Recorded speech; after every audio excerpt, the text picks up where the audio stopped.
Assalamualaikum warahmatullahi taala wabarakatuh.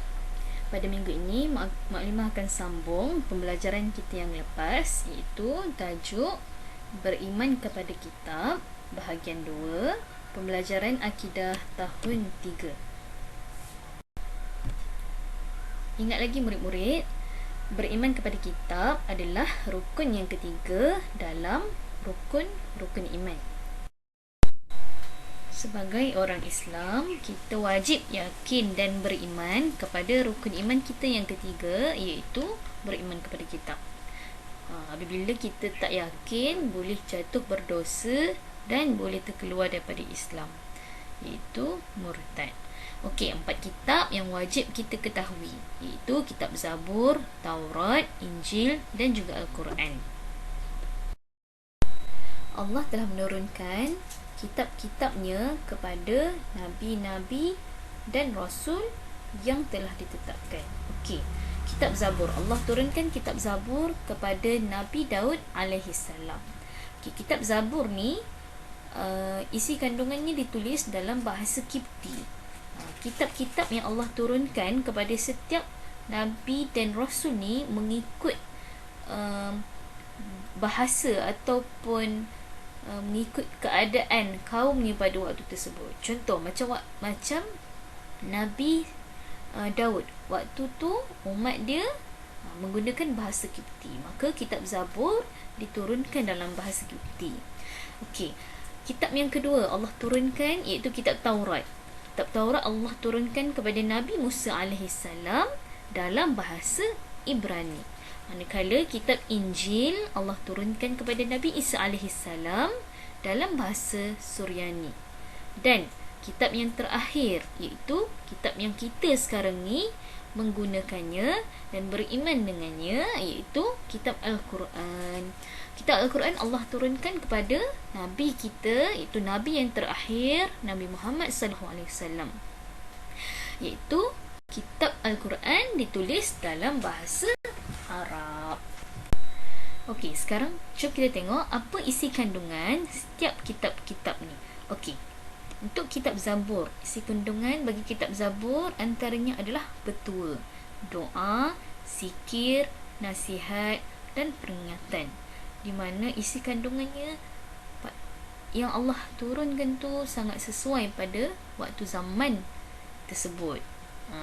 Allah turunkan kitab sebagai panduan kepada kita, dan panduan tu mesti Allah tahu sesuai untuk zaman tersebut. Okey, kita tengok pula untuk kitab Taurat. Isi kandungan kitab Taurat ada menyebut tentang Rasul yang terakhir, iaitu Nabi Muhammad sallallahu alaihi wasallam. Okey, bagi isi kandungan kitab Injil. Okey, dalam kitab Injil ada mengandungi wahyu Allah yang mengajar manusia kembali menyembah Allah Subhanahu Wa Taala. Dalam kitab ni juga ada menyebut tentang Rasul yang terakhir. Siapa Rasul yang terakhir, murid-murid? Ya, Rasul yang terakhir adalah Nabi Muhammad sallallahu alaihi wasallam.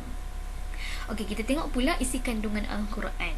Okey, isi kandungan Al-Quran ada 114 surah dan 30 juzuk yang meliputi perkara-perkara yang berkaitan dengan akidah, ibadah, akhlak dan sebagainya.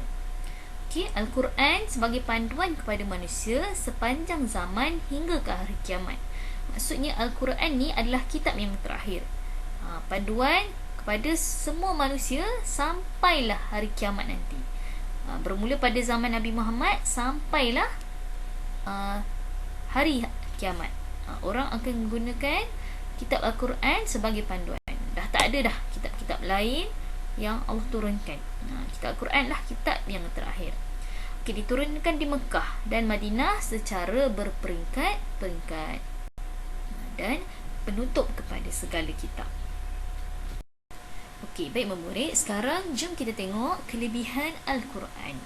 Okey, antara kelebihan Al-Quran, antara kelebihan kitab Al-Quran yang pertama, Al-Quran merupakan mukjizat terbesar Nabi Muhammad sallallahu alaihi wasallam. Dalam banyak-banyak mukjizat yang Nabi Muhammad sallallahu alaihi wasallam terima daripada Allah Subhanahu Wa Taala, Al-Quran adalah merupakan mukjizat yang paling ataupun mukjizat yang terbesar. Okey. Yang kedua, isi kandungan Al-Quran terpelihara daripada sebarang penyelewengan sehingga hari akhirat. Andainya kata ada manusia yang nak ubah isi kandungan Al-Quran, Allah akan pelihara. Allah akan pelihara Al-Quran daripada orang buat kerosakan pada dia. Okey. Yang ketiga, Al-Quran memansuhkan syariat-syariat yang terdapat dalam kitab sebelumnya. Sekiranya sebelum ni ada syariat ataupun ada ibadah yang Allah bagi tahu dalam kitab Zabur, Taurat dan Injil, semuanya akan termasuk.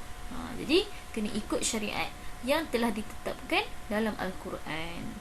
Okey, yang keempat, syariat di dalam Al-Quran syumul dan lengkap, sesuai untuk semua manusia di alam ini. Okey, syumul bermaksud menyeluruh, lengkap. Kelebihan Al-Quran yang seterusnya, Al-Quran menjadi penawar dan ubat kepada penyakit. Sekiranya kita ada penyakit, kita amalkan ayat-ayat Al-Quran yang Rasulullah anjurkan kepada kita, insya-Allah boleh jadi penawar dan ubat kepada segala penyakit. Yang seterusnya, Al-Quran sesuai untuk semua zaman dan tempat. Orang dulu, orang akan datang, yang belum lahir sekalipun, insya-Allah Al-Quran sesuai untuk zaman tersebut. Duduklah kita kat mana? Dekat Malaysia, dekat Bangladesh, dekat Mekah, dekat Indonesia, Al-Quran sesuai untuk kita, sesuai untuk zaman dan tempat tersebut.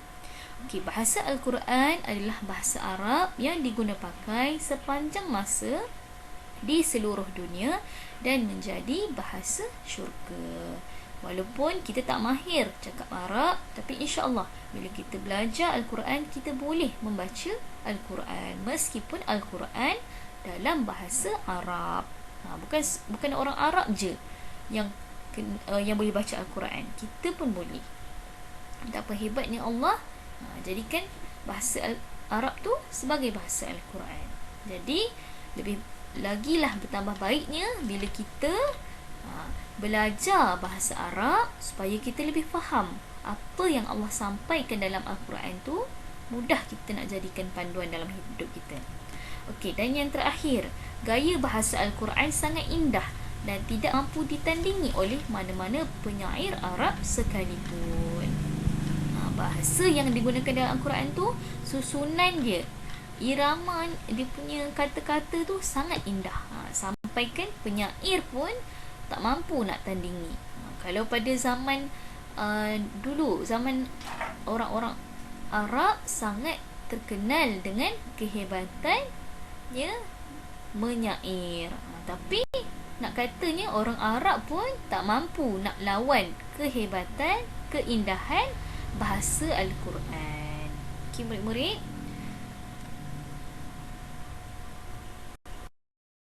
sekarang murid-murid dah tahu ada 4 buah kitab yang Allah turunkan dan kepada siapa Allah turunkan kitab-kitab tersebut, dalam bahasa apa kandungan kitab-kitab tersebut, dan kelebihan yang ada dalam kitab Al-Quran. Okey, insya-Allah pada minggu seterusnya Mak Iman akan terangkan apa faedah beriman dengan kitab Allah, kesan tidak beriman dengan kitab Allah, serta kesan beriman dengan kitab-kitab Allah Subhanahu Wa Taala. InsyaAllah semoga kita berjumpa lagi dalam sambungan bahagian 3 pada video pembelajaran akan datang.